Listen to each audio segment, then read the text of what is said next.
So I want to start with my own personal lost story. I know it's only fair that I do that too, since I asked you guys to do that. Well, it happened when I first came to this country several years ago, and a couple of weeks I was using the public transportation, and then I ended up buying my first car. And I was super excited to get my car, and I wanted to hit the freeway because we lived in Germany before this, and though Germany is popular for their Autobahn, which you can drive fast, but we were poor students, so never owned a car there. And so when we had the car, I had never seen a 5-lane freeway. And I told my wife, let's do this. It's going to be so much fun. And the only problem was, by the time we came home with the car, it was close to 12 o'clock in the night. And our daughter Carissa was 3 years old. I said, no problem. She's going to sleep anyways. Let's keep her in our car seat at the back. Let's just go for a jolly good drive. And we took off. And the only problem is I only knew one way to my work and on one freeway. And you all probably know what happens in the night on freeways. They try to do all the repairs that they want to do. So they had blocked the freeway at one point. So you had to exit. Said, no problem, we'll exit back and go back home. The problem was the other side was also blocked. And this was at a time before GPS and smartphones, and we didn't even have AAA maps. I didn't even have a cell phone on us. And we were so new to the country, but I thought I was very clever because I had found a landmark near where we lived. And the landmark was a 76 gas station. And I looked at a 76 gas station, and I didn't realize there was a chain of 76 gas stations. And so what should have been a 20-minute short, fun trip on the freeway ended up being a 4-hour long back and forth. We literally toured every street in San Jose. San Jose, I love you, but it's a beautiful city, but we saw you at night the first time. And then I looked at my wife. We went home at 4 o'clock, and all she said was, first ride, huh? But it was so good to be back home, and I was glad I at least found my house. But it's interesting, I'm sure we all have our personal lost stories. And last week we saw in our Lost and Found first part of how Jesus interacted with a socially, racially, and religiously outcast woman and helped restore her, helped her find true faith, and how that made an impact in the entire village. Now this week we're going to look into this passage. This is one of my favorite passages in all of Scripture. I'm sure it is for several of you as well. Where Jesus, in the first 2 verses, he is having an interaction with 2 groups of people. One group of people who found him very attractive, they're called the tax collectors and sinners. Tax collectors were basically wealthy but lonely people. Pretty much like several people in the Bay Area. They have a lot of money, but they're lonely. And sinners are people who knew they are already messed up. And so when they saw what Jesus did, how he was letting an adulterous woman wipe his feet, how he was touching lepers and hugging them, and how he was restoring eyesight to the blind, they loved him. And then there was this other group of people, the religious elite, the Pharisees. They were not messed up. They were in fact trying to keep every single law that religion told them to do. And they got offended by Jesus. Because they thought they were good. They had nothing in them that needed a savior. And they looked at Jesus, who's supposed to be a religious person, but he's hanging out with all these guys. So Jesus tells them a story. He tells them 3 parables.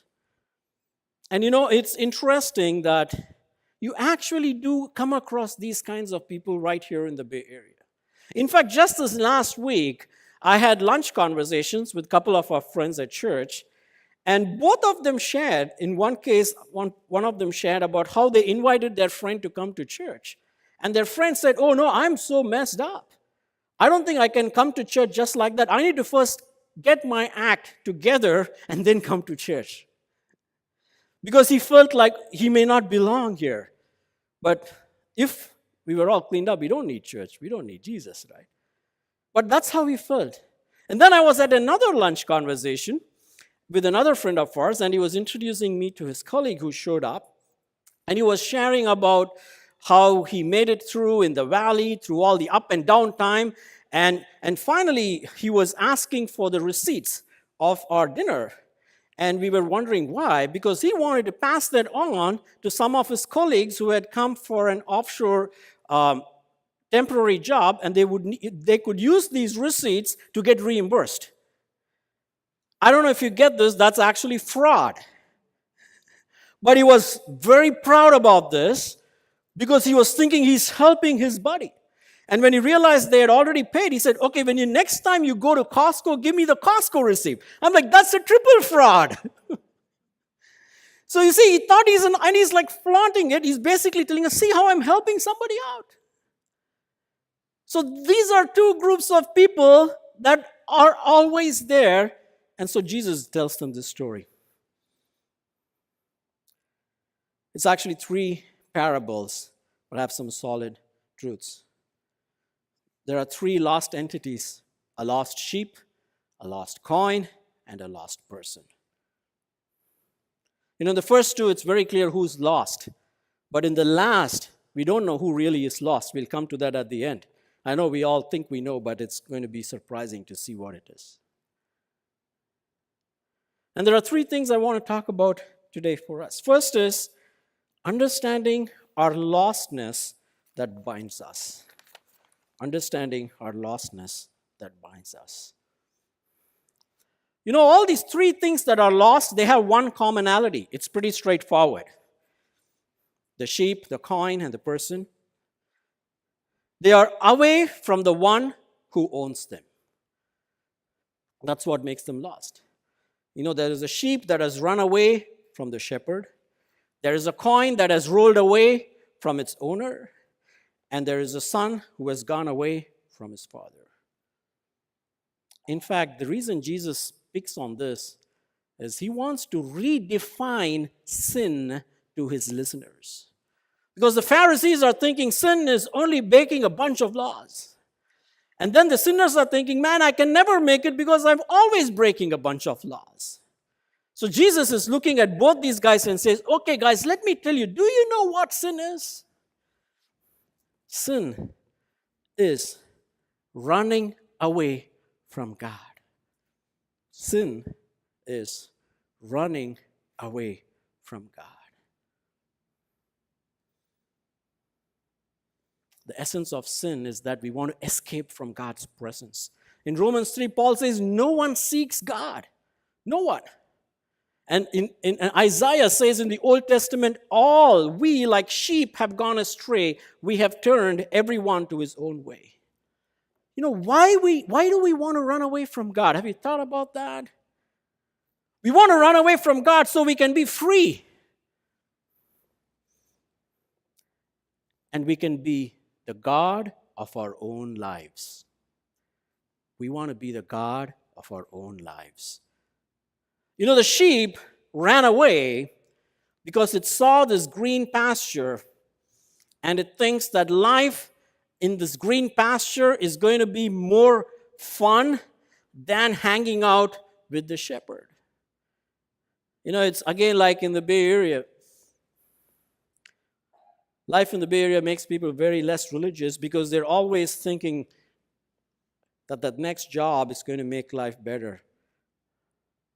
But it's even more graphically illustrated by the prodigal son, this definition of lostness, of sin being running away from God. You know what the second son goes and tells the father? Give me your property away. In olden cultures, that's the rudest thing you can do. In fact, the father will give his property to his children in a will so that they will get it only after he dies. That is how it is in most cultures, isn't it? So when the son goes and tells the father, give me your property, and by the way, the Greek word for property is bion, from which comes bio, which is the word life. What the son is basically saying is, I wish you were dead. Consider yourself dead and just give me my money so I can go away from you and enjoy my life. That's the definition of sin. Applies to all kinds of religious people. Doesn't matter what religion you belong to. You know, as a civilization, this shift happened in the Western civilization when Friedrich Nietzsche termed the phrase, God is dead. And that triggered an onslaught of revolutions that we are reaping today. If God is dead, then you and I can live our lives however we want. Because guess what? We are our gods. Sin is running away from God. Are you lost today? Because you're running after something you think is going to save you? That's what sin does. And it's, by the way, a very old problem. It didn't start now. It actually happened in the Garden of Eden. The moment Adam and Eve sinned, they wanted to run away from God. They wanted to hide from God. So they were hiding. When God said, where are you? Oh, we are hiding. And Jesus expounds that beautifully to Nicodemus in John 3:19, where he says, light has come into the world, but men loved darkness and will not come into the light for fear their deeds will be exposed. We want to run away from God and do whatever we like because we don't want to feel accountable to our Creator. You know, sheep, I don't know if you've lived in mountainous terrains and prairies, sometimes sheep are pretty much dumb animals. They don't have a sense of discernment. All they care about is grass. And when they see grass on even some dangerous cliffs, they'll go and eat it. And if the shepherd doesn't reach in time, they'll drop dead eating the grass. It's true, I'm not exaggerating. If you Google a little bit on sheep and prairies, you can hear stories like this. The pleasure draws them. The pleasures of this world makes them believe, if I can be free from God, this is going to be so much fun. That's exactly how addiction works. If you've known about addiction or had someone who's been addicted, they'll tell you. You know, life in the Bay Area, people are addicted. They're addicted to money and success. So much so that they will go after it at the cost of their health, at the cost of their family and relationships. And I've seen that time and time and time again. Not only do they run away from God, they run towards something which they think is going to satisfy them, but the very thing that will destroy them. That's what sin is, and that's what sin does. That is lostness. What is sin? Can we all say this together? Sin is running away from God. Sin is running away from God.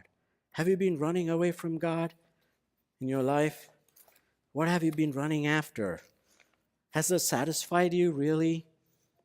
If not, God is calling you this evening.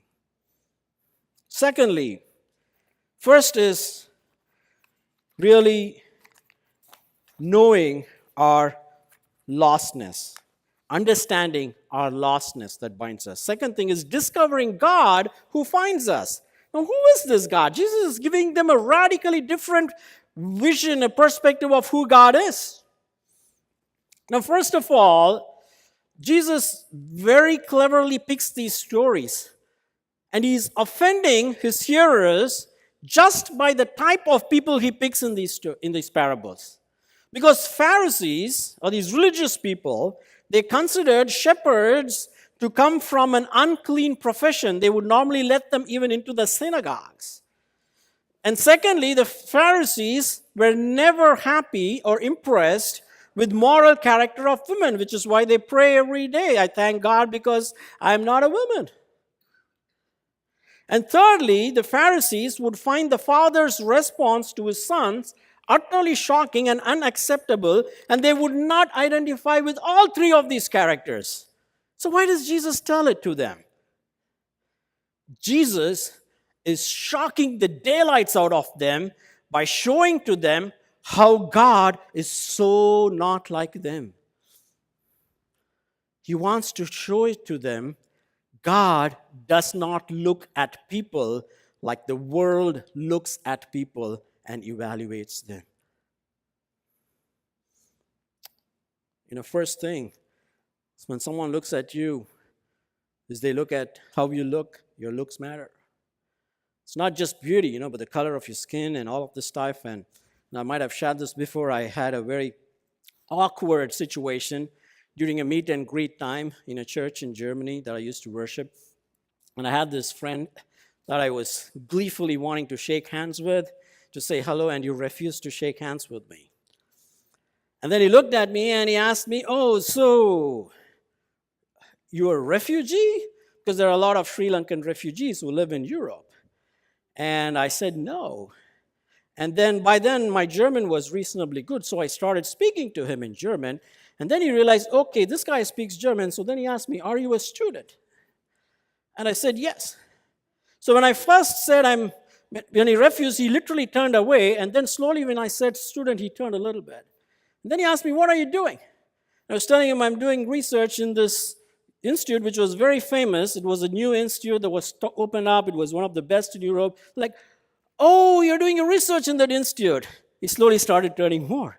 And then finally asked me, "What are you doing?" And when I told him what I was doing, "Oh, wow, this is what you're doing." And I was like, every time he turned, my heart just sank. Because now he's not looking at me, he's looking at who I did and what I did. That's how the world evaluates you. But Jesus is telling the Pharisees, because they were doing the same thing. "Oh, a shepherd. Oh, a woman. Oh, an irresponsible father." Jesus said, "That's not how I look at people." God looks at what the world says is junk and says to them, "You're special to me." That's what Jesus is trying to communicate. In fact, if you look at this parable from a big picture perspective, the relative value of what is lost increases in each parable. The first time it's 1 out of 100 sheep that is lost. Secondly, it's 1 out of 10 coins that is lost. And thirdly, it's 1 out of 2 sons who is lost. So Jesus is trying to make the more horrible it sounds like what the person has done, Jesus is trying to tell them the more beautiful they become for God. Mind-boggling for a religious person to get. Because for a religious person, you got to have your act together.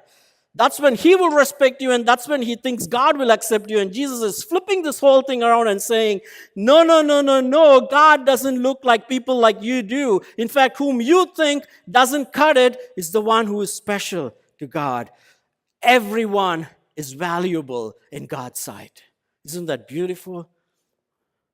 Everyone's precious in God's sight. Each and every single one of us here. God cares about those whom no one cares about.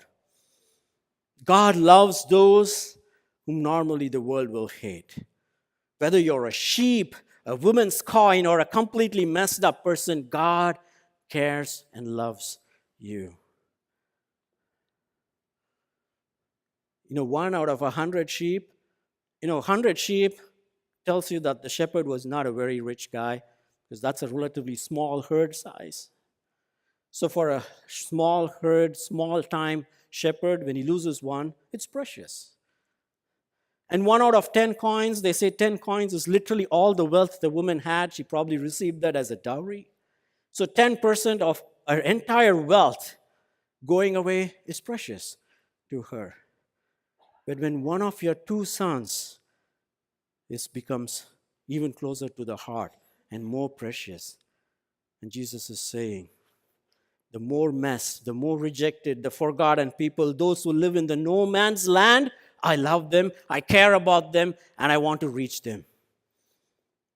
In fact, they are the ones who are most loved by God. And that's why they flock to him.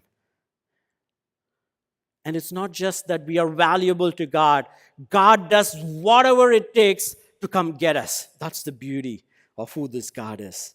The shepherd leaves his sheep to go after the lost one, even if that could cost his life. Because if this sheep is hanging on a cliff and chewing on this grass, and that's going to drop dead, when the shepherd goes to reach, he's putting himself in the same danger. Jesus did that. In fact, he did more than that. We'll come to that in a minute.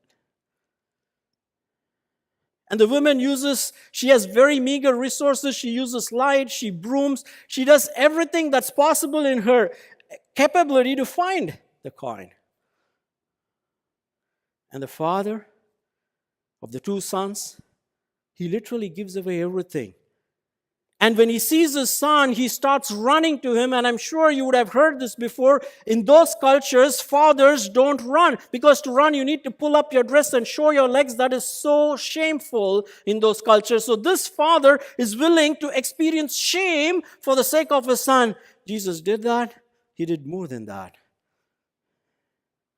Because he loves us so much to come find us and rescue us at any cost.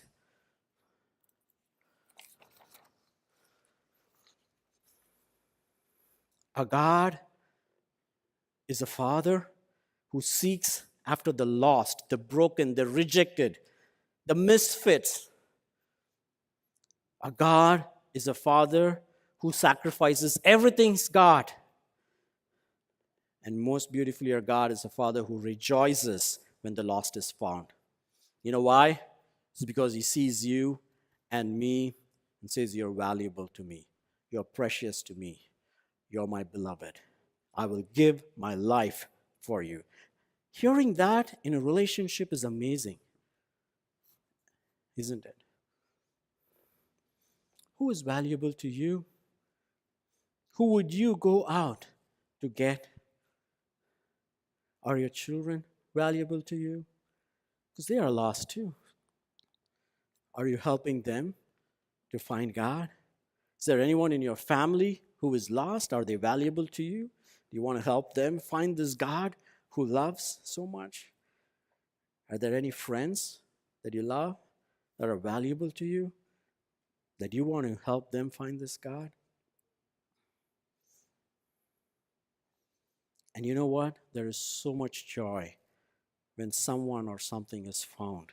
Just like how there was so much joy when we were found. And do we go after those who are lost just like someone came after us when we were lost and brought us into God's family? I had this friend who worked with me for 5 years, loved on me, irrespective of what I did and what I said. He would never flinch in his love for me that drew me to explore who this Jesus is from being an atheist in my life. And when I found this love, it just blew my mind away. Oh, I can be valuable? And trust me, that's the best experience you can experience in your life if you have not, and you can lead someone to experience if they have not. And thirdly and quickly, the last thing he talks about is you want to first of all understand our lostness that binds us, discover God who saves us, and thirdly, experiencing grace that frees us. Experiencing grace that frees us. And this is where it hits home hard. Now, let me tell you another child story because it's so late in the evening and you've had a long day. And I know I'm not preaching an hour and a half. And we're covering 31 verses. I'm actually allowed to preach an hour and a half for that. So, another, not a last story, but when I was in my 4th grade or 5th grade, I went to a school, an elementary school that was a mile away from my house. And usually my dad or mom or my sister or someone would come pick me up. And this evening, no one showed up, and I was waiting for 30 minutes, and I decided, hey, you know what? I think I can make my way home, and I started walking back, and I got lost because I've never come to the school by myself. So what should have taken me 20 minutes took 2 hours. I know by now you're thinking, I don't want to drive with him. I don't want to go anywhere. I'm okay now, and we got GPS, hey. So by the time I come home after 2 hours, there's an army waiting for me outside. Because they had a search party that went all around town. They thought I was kidnapped or murdered. They imagined the worst possible things. And then I knew, oh boy, I know what's coming now. And I walk in, and my dad, who usually comes home around 9 or 10, is home at 6 o'clock. That means big trouble in my house. And so I go, and I get a very calm welcome. And I don't want to narrate the rest of the evening because it was not very pleasant. And it was one of the most harshest disciplines I've seen my dad do to me. I remember the pain even till now, if I think about it, because that's how I messed up. And so then when the first time I read the story, oh, here is the son. He was not just late from school. He actually did something worse. He goes up to his father and says, hey, you're good as dead to me. Just give me my money. The father responds weirdly.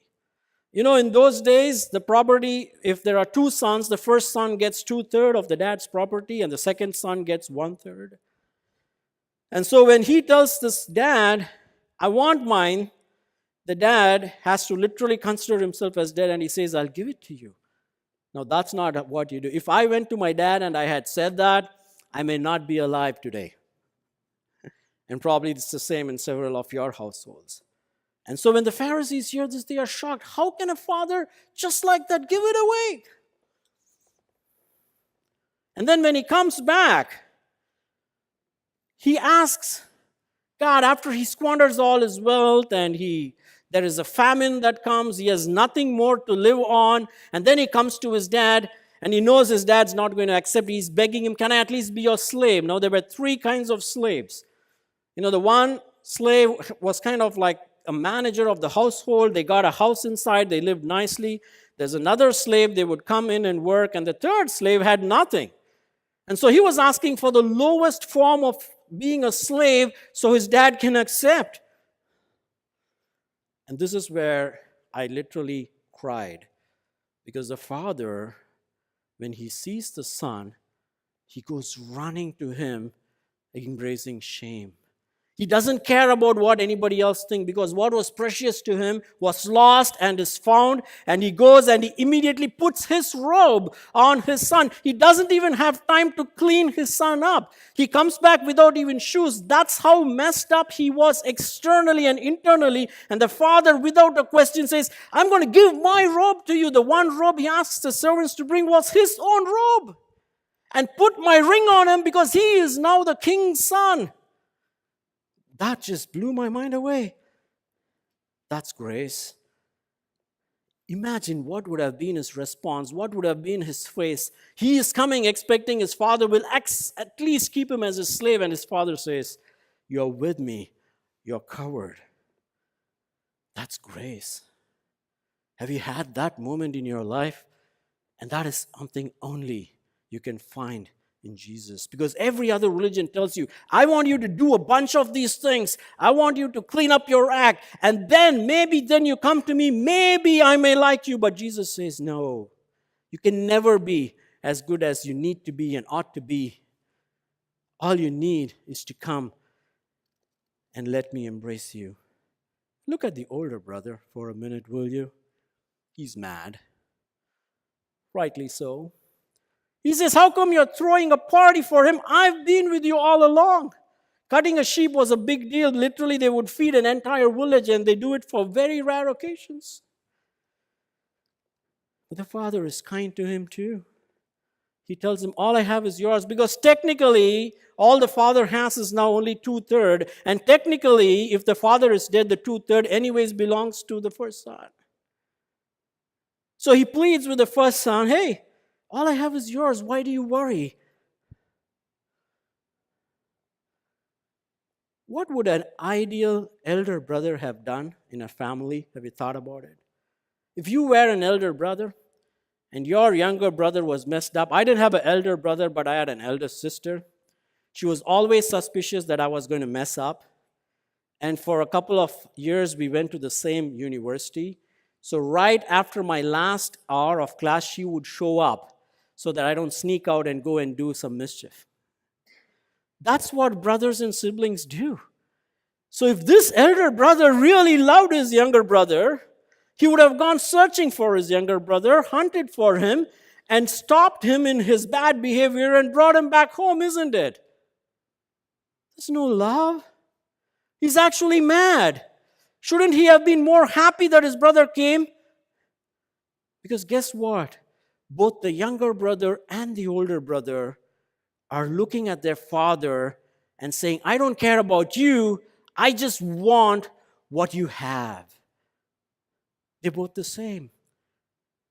Except the timing is different. The younger brother does it when he was not in his elements and he went and lost it. The older brother thinks he has it all. He is good. He has never done anything wrong, but he's just the same. So who's the prodigal son in this?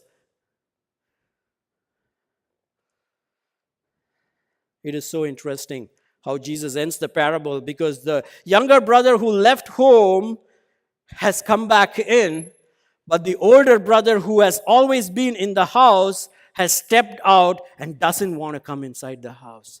Who's the prodigal son right now? You know, people who don't find Jesus attractive are not those who accept their weakness, but those who think they are good. Have you tried talking to people like that, the religious people? Intentionally, Jesus leaves it open-ended. The real prodigal son is the elder brother. But grace does not just end here. It begins. You see, for us, Jesus, He's not just a father who came down to embrace us where we are. He's our elder brother who should have done what He did, but He did not. And so He is our elder brother who sacrifices everything He has for you and me. What His brother refused to do, Jesus does for you and me on the cross, because He believes you and me are valuable. Jesus is not just a shepherd in this parable. He is the lamb that was slain. Jesus is not just the woman who has lost her stuff. When He hangs on the cross, God does not shine His light to see where His son Jesus is. He shuts down all the light and everything is dark, and God calls out for the first time, not as Him as His Father. He says, my God, why have you forsaken me? He turned out the light on His own son Jesus. That's the cost Jesus paid for you and for me. Now, when you realize that you've been so special, that God did all of this for you and me, what does your heart want to do? You know, there is a prophet Isaiah in the Old Testament, and God shows up to Isaiah. And the moment Isaiah feels that he cannot be in God's presence, he is so messed up, and the angel takes a coal and touches on his tongue, and immediately he realizes how valuable God has considered him to be. And then God says, whom shall I send? Who will go for me? And Isaiah says, here I am, send me, Lord. Isn't that the response of someone who was lost and they are found? They would want to find others.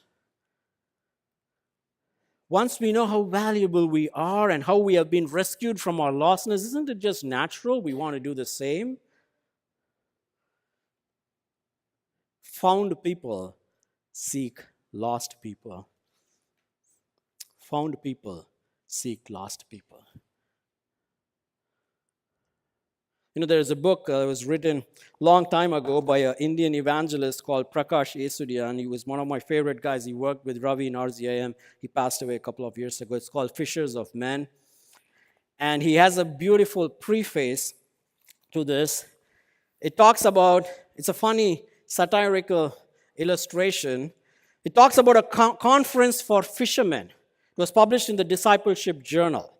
So listen to this. It's really funny. This is a test to see how many of you are awake. Now it came to pass that a group existed who called themselves fishermen. By the way, I know what you're thinking. I fish, I love fishes, but This is not about me, okay? So don't make any comparisons here. And it came to pass that a group existed who called themselves fishermen. And lo, there were many fish in the waters all around. In fact, the whole area was surrounded by streams and lakes filled with fish, and the fish were hungry. Week after week, month after month, and year after year, these who called themselves fishermen met in meetings and talked about their call to fish, the abundance of fish, and how they might go about fishing. Year after year, they carefully defined what fishing meant, defined fishing as an occupation, and declared that fishing was always to be a primary task of fishermen. Continually, they searched for new and better methods of fishing and for new and better definitions of fishing. Further, they said, the fishing industry exists by fishing as fire exists by burning. They loved slogans such as, fishing is the task of every fisherman. Every fisherman is a fisher. And a fisherman's outpost for every fisherman's club. They sponsored special meetings called fisherman's campaigns and the month for fishermen to fish. They sponsored costly nationwide and worldwide congress to discuss fishing and to promote fishing and hear about all the ways of fishing, such as new fishing equipment, fish calls, and whether any new bait was discovered. If you're a fisherman, you know exactly what he's talking about. These fishermen built large, beautiful buildings called fishing headquarters. The plea was that everyone should be fishermen and every fisherman should fish. One thing, listen to this. One thing they didn't do, however, they didn't fish. Some spent time studying and traveling to learn the history of fishing and see faraway places where the founding fathers did great fishing in centuries past. They lauded the faithful fishermen of years before who handed down the idea of fishing. They printed large printing houses to publish fishing guides. Presses were kept busy day and night to produce materials solely devoted to fishing methods, equipment, and programs to arrange and to encourage meetings to talk about fishing. A speakers bureau was also provided to schedule special speakers on the subject of fishing. Many who felt the call to be fishermen responded. They were commissioned and sent to fish. But like the fishermen back home, they never fished. Like the fishermen back home, they engaged in all kinds of other occupations. They built power plants to pump water for fish and tractors to plow new waterways. They made all kinds of equipment to travel here and there to look at fish hatcheries. Some also said they wanted to be part of the fishing party, but they felt called to furnish fishing equipment. Others felt their job was to relate to the fish in a good way so the fish would know the difference between good and bad fishermen. Others felt that simply letting the fish know they were nice, land-loving laborers and how loving and kind they were was enough. After one stirring meeting on the necessity for fishing, one young fellow left the meeting and went fishing. The next day, he reported he had caught 2 outstanding fish. He was honored for his excellent catch and scheduled to visit all the big meetings possible to tell how he did it. So he quit his fishing in order to have time to tell about the experience to other fishermen. He was also placed on the Fishermen's General Board as a person having considerable experience.